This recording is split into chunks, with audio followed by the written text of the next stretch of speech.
We are drawing a line in the sand. Residents speak out in protest against business restrictions. So this is out of Albert Lea, Minnesota. And this article comes from the Albert Lea Tribune.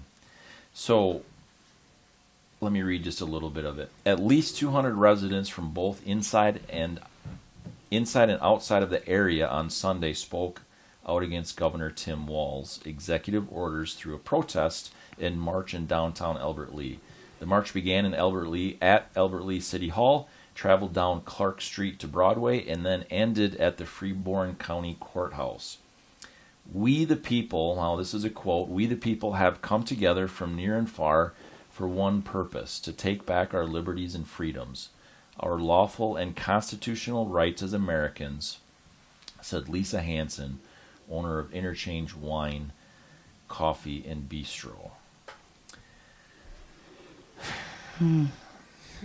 That's a challenging one. Big one right now. That's It was a great event.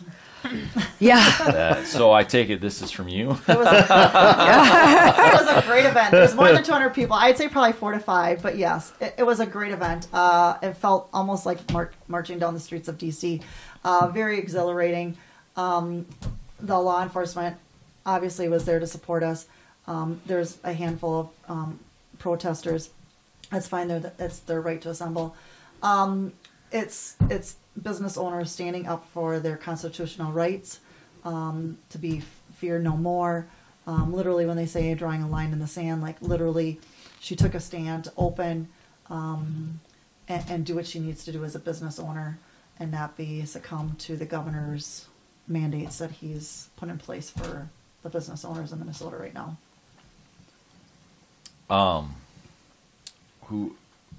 So you were there. I was there.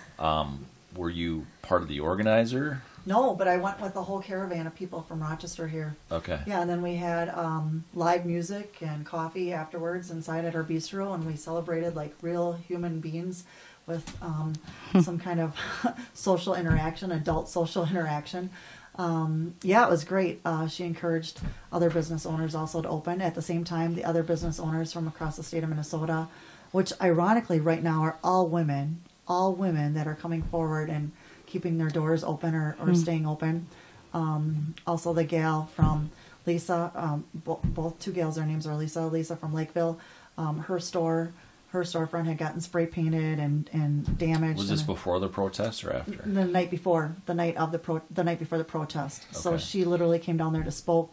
She had just finished cleaning up different things outside her storefront. And then Larvita, who's also in Minnesota, also spoke. So they're all women who spoke on behalf of opening their businesses or storefronts, restaurants, and going up against the governor and the attorney general with their lawsuits and mandates right now. Now, may I ask, were you going there to support her per se, Lisa Hansen, and her small business, or was it just kind of all small businesses? Both. Yeah, I mean both, because obviously we knew she was going to be open afterwards, so we wanted, obviously some adult interaction, some socialization. And she had wine. Yeah. Right? Well, it's a bistro, yeah. I mean, other people can have wine, yeah. Wine, she had coffee and hot chocolate and everything. She has actually food there and everything, too. She talked about how they can open safe, how there's, minimal cases from restaurants, how they can open safe, how they're sanctioned and regulated by the state of Minnesota, the Food, Health, and Safety Department, and all those parameters that are put into place.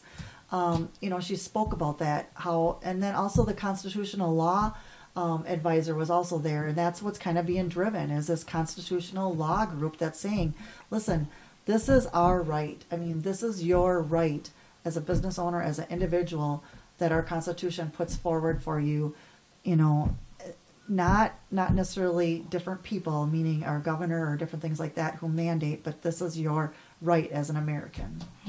Yeah, and our Constitution of the United States supersedes all state constitutions. Right. I mean, so yeah, that definitely, I agree with that.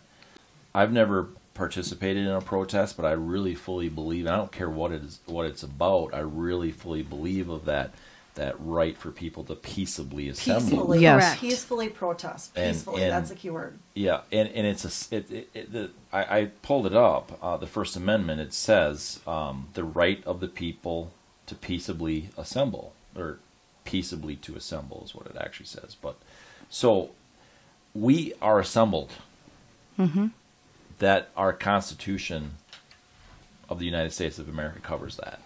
Now, if we're here and we're doing it peacefully, but we go out and do it not peacefully anywhere else, I'm done with that. I don't care who you stand Right. for, what you Right. are. Mm-hmm. I'm You're not completely done protected with Yeah. that. anymore. Yeah, Right. no, you're not. No. You're not peaceably assembling. That becomes something that is a completely different thing. And when you But- speak of, when you say that, you're thinking the looting and the burning, Yes. and it's like, how are you getting your Stopping point across by traffic and- making things worse? yeah, Yeah, right. You absolutely. right. Yeah. I mean, they had it worked out with the police and sheriff's department, and she mentions that too. That the sheriff said, hey, what do you need? What are you expecting? For them, and for the city. What are you expecting? And she said, I really don't know. And then here we all are. We show up. They were accommodating to peacefully assemble. They didn't want car accidents. They didn't want people crossing in front of us. They gave the protesters adequate place to protest. To protest our protest. Yeah. The day before, I'm up in St. Paul, and we're protesting at representatives' homes, peacefully protesting in the street. The neighbors came and thanked us. We weren't burning and looting or trashing anything. We're singing "God Bless America" and waving the American flag and saying the Pledge of Allegiance. That's a peaceful protest. Yeah, for sure, absolutely. Anybody else want to? I will. I've, through the campaign in the summer, masking was a huge talking point. And I was called an anti-masker and non-scientific person because my belief on this is the restaurant owners should decide what's best for themselves and their customers. And their customers will also decide what is best for their customers. So if you're not comfortable going to a restaurant, then don't go. Yeah. And a restaurant owner, if they're not comfortable having people or letting people congregate in their facility, then they won't open. But it's their right to be able to do that. Yeah. And it was really frustrating of being pigeonholed into this anti-science, anti-public health group. And they say, well, science this and science that, but the scientists and the doctors couldn't agree. And they Right. still don't agree. And all these restaurant owners invested all this money to protect their customers while they were open. And then our government kept moving the goalposts and kept changing the requirements. There's restaurants that put in thousands of dollars to protect their clients, their customers, and now they're stuck. They're stuck. Yeah, with it. we're actually going to talk. We're going to talk Yeah. more. We're going to talk more about that in one of the next stories. Actually, we're going to go to the mental health story next. But maybe kind of stick to the unconstitutional shutdown piece of it, because I think that the next segment will be able to cover that better. Can I just add something? Yeah. With that? So being there in person and knowing the numbers, I was very happy with how the article came out. There was a lot of articles and coverage for it. I was very happy with how that article covered it. I agree. I Yeah. read a lot of articles over the last 9 months when this all has kind of taken place, and this one was definitely. It didn't necessarily favor Right, any it side. wasn't biased. Yes. And biases exactly, and so that is very encouraging to me. We need every single news outlet needs to do that. Yeah. Just report the facts. That's why we're here. Yeah. Right. Mhm. We're here Right. to weed Yep. through what's real and what's not, and what's bias and confirmation bias and all those things. So.